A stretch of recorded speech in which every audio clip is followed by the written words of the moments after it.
Bago tayo mag-umpisa, baka pwede nyong i-like ang video na to. Malaking bagay ang like sa aming mga content creators. Maraming salamat po.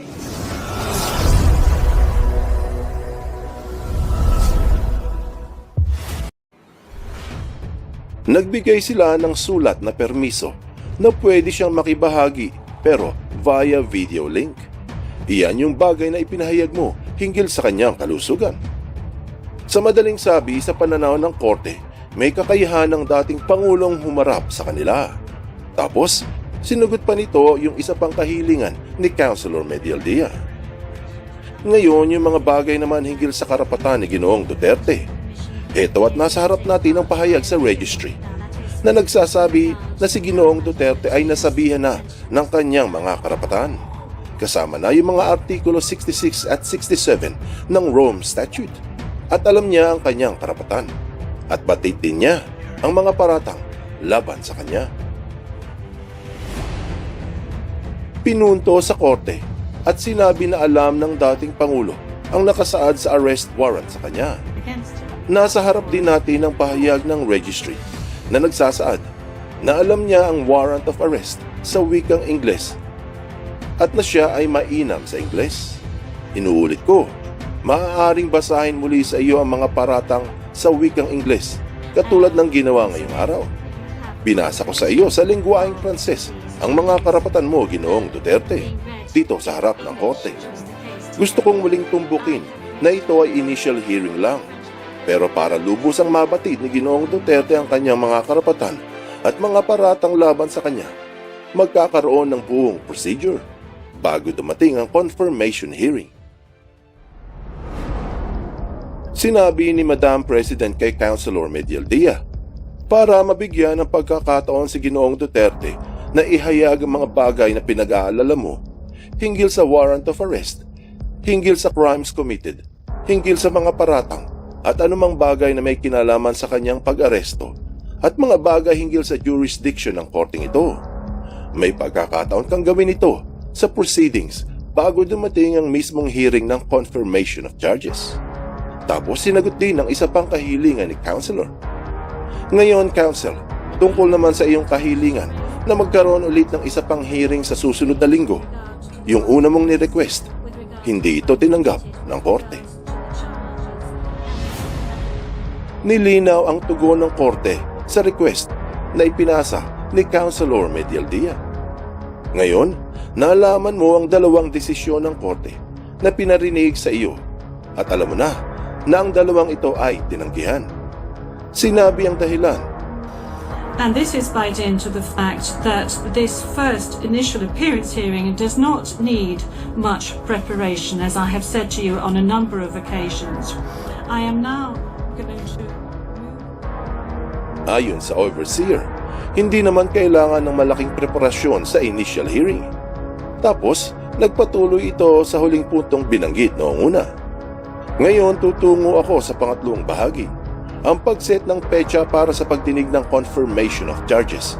Ito ay sa 23rd of September 2025. Sa katapusan ng initial hearing, sinabi ng overseer na hindi tinanggap ang request ni Councilor.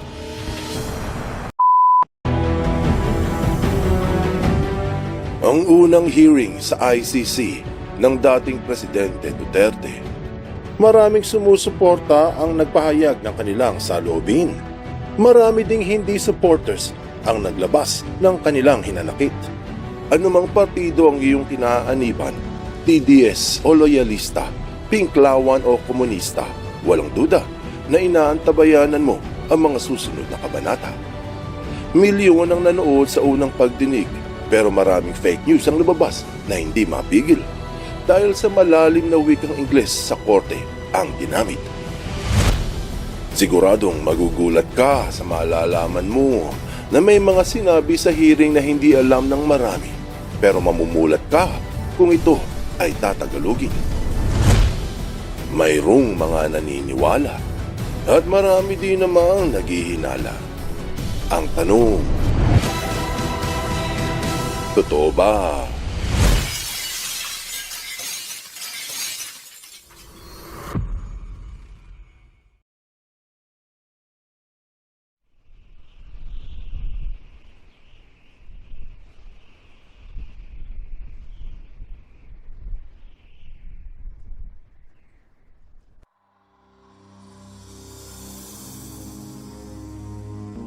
Sa initial hearing ng International Criminal Court, may 3 bagay na pag-uusapan sa unang pagdinig at upang ipahayag ang 2 kahilingan ni Councilor Medialdea. Matapos magpakilala sa harap ng korte ang dating Pangulo na si Rodrigo Duterte via video link, nagsalita ang overseer ng initial hearing, si Madam President, at sinabi, "Salamat Ginoong Duterte para sa unang punto. Mas makatutulong na linawin kung ano itong first appearance hearing at ano ba ang limitasyon nito. Ang hearing ngayong araw ay hindi ang simula ng paglilitis. Hindi rin ito ang hearing ng confirmation of charges. Sa hearing ngayon walang kukolektahin at wala ring ipakikitang mga ebidensya. Hindi natin babanggitin kung guilty o inosente si Ginoong Duterte na batay sa Article 61 ng Rome Statute, ang kasunduan na naging pundasyon ng ating korte, at batay sa Batas 1211 ng Rules of Procedure and Evidence. Ang pinakalayunin ng ating initial appearance hearing ngayon ay para sagutin ang 3 katanungan.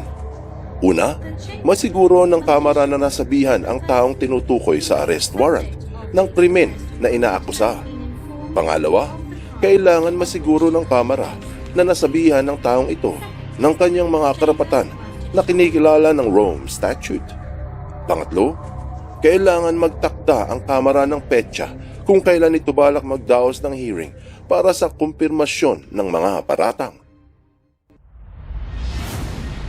Pero bago masiguro ang 3 punto ng hearing, binanggit ng overseer ang isinulong na motion or request ni Councilor Medialdea. Nagpatuloy ito at sinabi, "Naitala ng Kamara na nagsulong ang iyong councilor ng 2 formal na kahilingan. Yung isa ay may kinalaman sa hearing ngayon. Para sa iyong kaalaman, ang 2 kahilingan na ito ay parehong hindi tinanggap ng Kamara dahil sa uri ng ating hearing ngayong araw. Hindi na nararapat ang karagdagan pag-uusap hinggil sa mga bagay na iyon sa hearing na ito. Dahil, katulad ng sinabi ko noong una, na ang layunin ng pagdinig ngayon ay para ipakilala ang mga partido, linawin ang mga paratang, at mag-set ng petsa para sa hearing ng confirmation of charges sa hinaharap." Matapos ulitin ni Madam President ang layunin ng unang hearing, nagsilita muli ito hinggil sa detalye ng 3 punto na pinakadahilan ng pagdinig. Sinabi, "Tungkol naman sa unang punto, natatandaan ko na nakatanggap si Ginoong Duterte ng kopya ng warrant para sa kanyang pag-aresto. At yung application ng piskal para maglabas ng warrant na may mga nakasulat na tinakpan, ito ay nais sa publiko. Magsasabi na ako ngayon sa opisyal ng korte na basahin ang mga paratang laban sa kanya sa wikang Ingles." Pinakilala sa korte ang isang court officer upang basahin ang mga nakasulat hinggil sa paratang laban sa dating Pangulo. Kalakip nito ang nilalaman ng nasabing krimen at ipinahayag ang akusasyon. Nagsalita ang court officer at binasa ang kasulatan. "Salamat, Madam President, Your Honors. Noong 7 ng Marso taong 2025, nagpasya ang unang pre-trial chamber na may makatuwirang basihan ng paniniwala na si Ginoong Duterte ay responsable sa krimen na ayon sa Artikulo 253A ng Rome Statute ay di umano hindi direkta nakasangkot ng mga salarin sa pagpatay base sa crimes against humanity. Ayon sa Artikulo 71A ng Batas, A, ang pagpatay sa 19 na katao pataas, mga di umano drug pushers o magnanakaw na pinaslang ng mga miyembro ng Davao Death Squad sa iba't ibang lokasyon sa loob at paligid ng Davao City sa Pilipinas mula 2011 hanggang 2016. B, pagpatay sa 24 na katao pataas, di umano mga kriminal katulad ng drug pushers o magnanakaw o drug users, kung hindi pinaslang mismo ay pinaslang sa ilalim ng pangangasiwa ng Philippine Law Enforcement. Minsay katulong ang ibang tao na hindi tauhan ng kapulisan sa maraming lugar sa Pilipinas mula 2016 hanggang 2019. Salamat, Madam Court Officer. Dito natapos ang pahayag at nagsalita muli ang overseer at sinabi, Mr. Duterte, Ginoong Duterte, I'm not going hindi kita sasabihang tumayo dahil alam ko ang iyong kondisyon. Kaya papayagan kitang nakaupo. Karirinig mo lang sa mga paratang. Alinsunod sa nakasulat sa arrest warrant na iyong natanggap. Ibig sabihin nito, ikaw ay nasabihan ng mga krimen na inaakusa sa iyo. Tila ba ang pagbasa ay ang legal na pagpapaalam sa akusado sa mga paratang laban sa kanya? Tapos ay nagpatuloy si Madam President. Tumungo naman tayo sa ikalawang punto na may kinalaman sa iyong karapatan bilang isang suspect. Sa harap ng korteng ito, susumahin ko ang ilan sa mga karapatang ito na mayroong kahalagahan para sa yugto ng paglilitis. Ito ang iyong mga karapatan.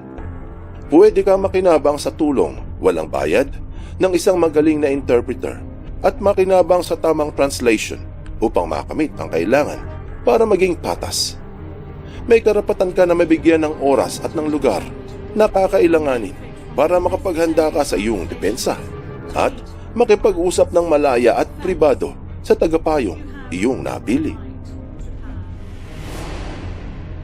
May karapatan kang hindi magsalita at hindi ka pwedeng puwersahin na tumistigo laban sa iyong sarili o umamin ng iyong pagkakasala. Papayagan ka ring magsalita sa iyong depensa kahit hindi ka nag-oath. Bukod sa mga ibinigay na pagsisiwalat sa batas, kailangan ipaalam sa iyo ng piskal sa lalong madaling panahon ang mga ebidensya na hawak niya o kaya niyang ilabas na magpapakita o maaaring magpakita na ikaw ay walang sala o magpapagaan sa iyong pagkakasala o magpapahina sa kredibilidad ng mga ebidensya laban sa iyo. Sa magaganap na hearing ng confirmation of charges, pwede mong labanan ng mga paratang laban sa iyo o tutulan ang ebidensyang ihaharap ng piskal at maglabas ng ebidensya. Nilinaw sa korte kung paano babagsak ang kaso laban sa dating Pangulong Duterte. Sinabi nito, walang paglilitis kung hindi makukumpirma ang mga paratang o kung tapos na ang mga paglilitis laban sa iyo. Posible ding gumawa ng application para sa pansamantalang pagpapalaya sa iyo habang nakabinbin ang paglilitis. At ang huli, Ginoong Duterte, may karapatan kang malaman sa lalong madaling panahon ng detalye kung anong klase at ano ang mga kasama sa mga paratang sa lengguwaheng nauunawaan mo at kayang iwika. Dito natapos ang pahayag ng korte sa ikalawang punto hinggil sa mga karapatan ng dating presidente. Inimbitahan ng korte na magpahayag naman si Councilor Mediel Dia.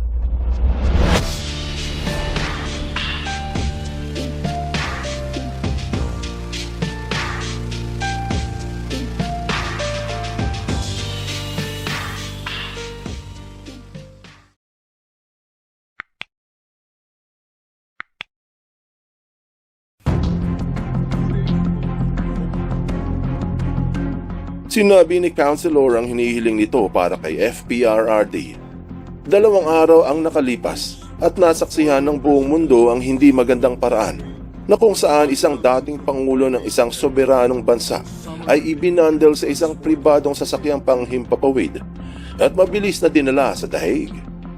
Para sa aming mga abogado, ito ay matatawag na extrajudicial rendition. Doon sa hindi gaanong bihasa sa mga legal na aspekto, ito ay isang puro at simpleng pagkidnap. Ipinagkait sa aking kliyente ang lahat ng pwedeng magamit na paraang legal sa bansa kung saan siya ay isang mamamayan. Lahat ng ito ay para lang makabawi sa politika. Binanggit din kung sino ang pinaniniwalaang may pakana. 2 nababahalang partido ang nagkasundong maging magkaalyansa. Ang isa ay ang nakaupong presidente na hinihiling na sakalin ang legacy ng aking kliyente at ng kanyang anak na babae.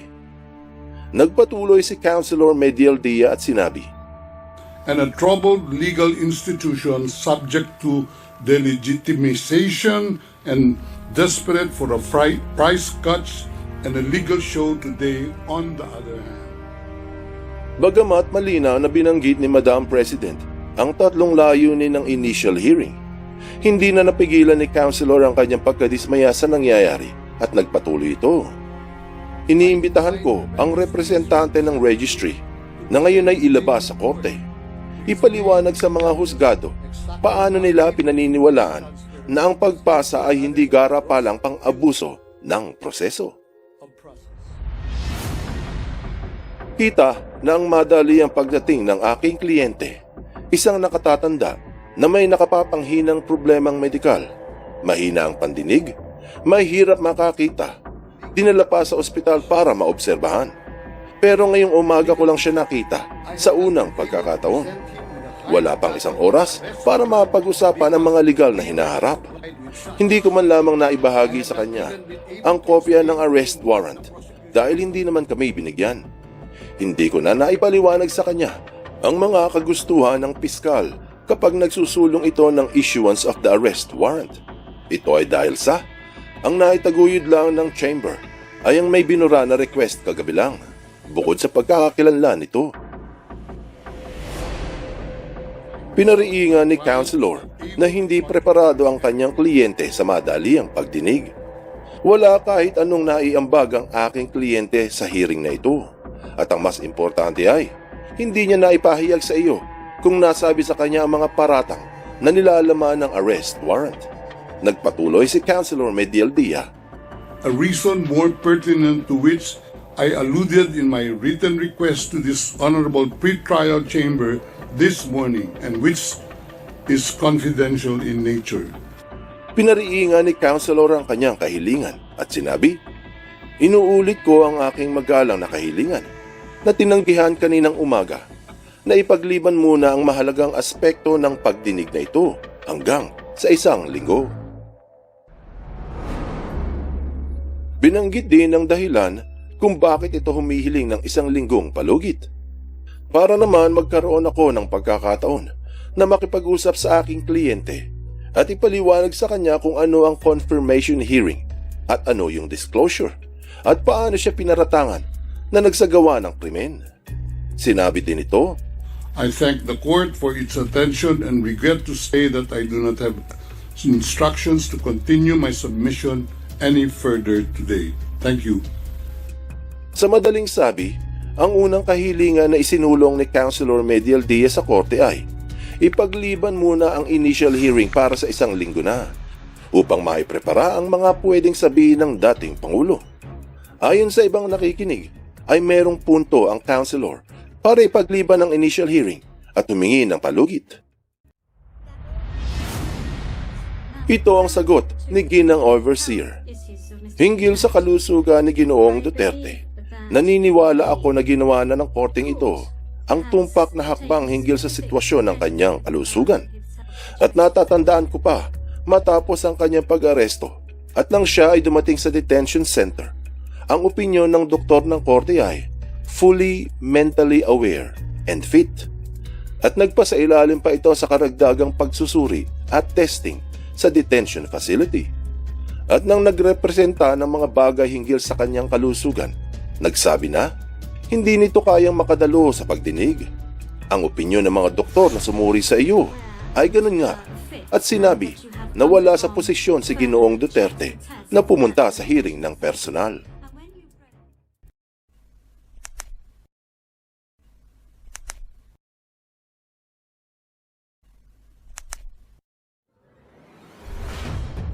Nagbigay sila ng sulat na permiso na pwede siyang makibahagi pero via video link. Iyan yung bagay na ipinahayag mo hinggil sa kanyang kalusugan. Sa madaling sabi, sa pananaw ng korte, may kakayahan ng dating Pangulong humarap sa kanila. Tapos, sinugot pa nito yung isa pang kahilingan ni Councilor Medialdia. Ngayon, yung mga bagay naman hinggil sa karapatan ni Ginoong Duterte. Ito at nasa harap natin ang pahayag sa registry na nagsasabi na si Ginoong Duterte ay nasabihan na ng kanyang mga karapatan. Kasama na yung mga artikulo 66 at 67 ng Rome Statute. At alam niya ang kanyang karapatan. At batid din niya ang mga paratang laban sa kanya. Pinunto sa korte at sinabi na alam ng dating Pangulo ang nakasaad sa arrest warrant sa kanya. Nasa harap din natin ang pahayag ng registry na nagsasaad na alam niya ang warrant of arrest sa wikang Ingles at na siya ay mainam sa Ingles. Inuulit ko, maaaring basahin muli sa iyo ang mga paratang sa wikang Ingles katulad ng ginawa ngayong araw. Binasa ko sa iyo sa lingwaeng Pranses ang mga karapatan mo, Ginoong Duterte, dito sa harap ng korte. Gusto kong muling tumbukin na ito ay initial hearing lang. Pero para lubos ang mabatid ni Ginoong Duterte ang kanyang mga karapatan at mga paratang laban sa kanya, magkakaroon ng buong procedure bago dumating ang confirmation hearing. Sinabi ni Madam President kay Councilor Medialdia para mabigyan ng pagkakataon si Ginoong Duterte na ihayag ang mga bagay na pinag-aalala mo hinggil sa warrant of arrest, hinggil sa crimes committed, hinggil sa mga paratang at anumang bagay na may kinalaman sa kanyang pag-aresto at mga bagay hinggil sa jurisdiction ng korting ito. May pagkakataon kang gawin ito sa proceedings bago dumating ang mismong hearing ng confirmation of charges. Tapos sinagot din ang isa pang kahilingan ni Councilor. Ngayon, Council, tungkol naman sa iyong kahilingan na magkaroon ulit ng isa pang hearing sa susunod na linggo. Yung una mong ni-request, hindi ito tinanggap ng korte. Nilinaw ang tugon ng korte sa request na ipinasa ni Councilor Medialdia. Ngayon, nalaman mo ang dalawang desisyon ng korte na pinarinig sa iyo at alam mo na ang dalawang ito ay tinanggihan. Sinabi ang dahilan. And this is by dint of the fact that this first initial appearance hearing does not need much preparation, as I have said to you on a number of occasions. I am now going to Ayon sa overseer, hindi naman kailangan ng malaking preparasyon sa initial hearing.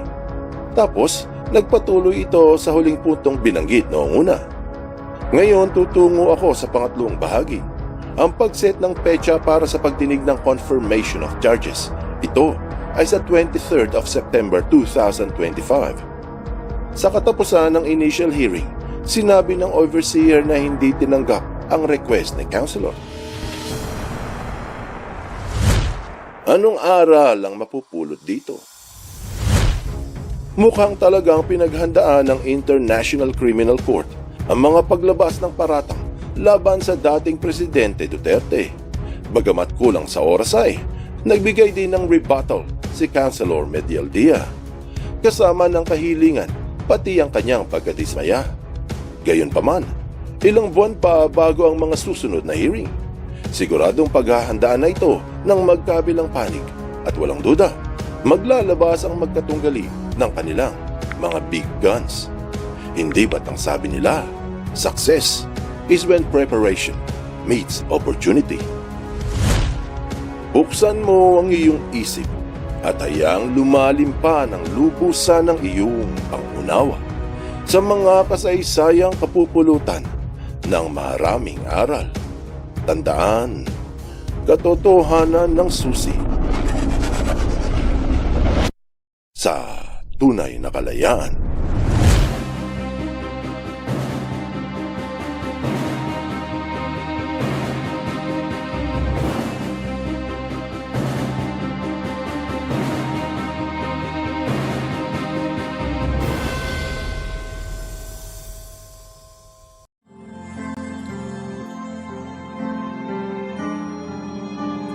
Melody ng song. Ang bayan ko'y pinagpala pagkat sa aming pinigay ang isang biyaya na mag-aahon sa hirap at dilim ng kahapon at sa bawat Pilipino'y magtatanggol sa bayan ko dati laganap pang-api at dusa sa aming mga mahihirap ngunit ikaw ay nagdating, sagot sa aming mga dalangin. Muli kaming babangon, mabuhay ka, Tatay Digong.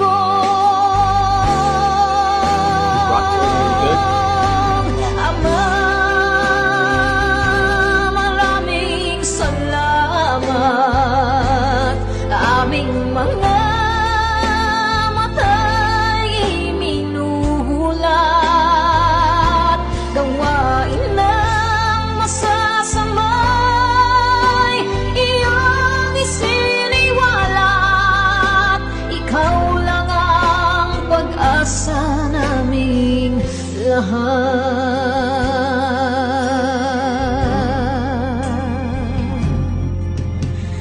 Very, Bayan ko, Minamatay niya ako kung iyak ako. Pilipinas, muling makikilala at itataas. Katahimik ay maghahari, sa ating puso'y mamamayani. Mga ngiti sa labi, di mapapawi.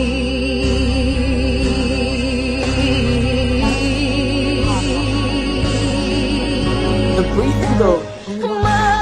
Mabuhay ka, Tatay Digong. Maraming salamat. Ang malasakit sa Pilipino ay walang kasing tapat. Ika'y paglalaban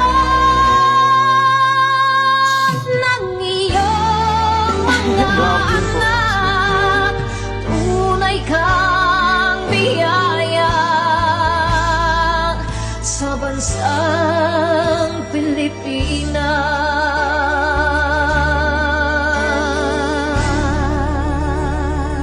Haba. Gosh. Irene Nay, ito na yung bayad ko sa isa, ano? O, kunin mo yung isa. Isa muna. Iyan, no? Tapos, isa pa. Di ba? 4 dapat na sardinas, eh. O. O, yan. 3 na. Pang-4 na sardinas. O, okay na.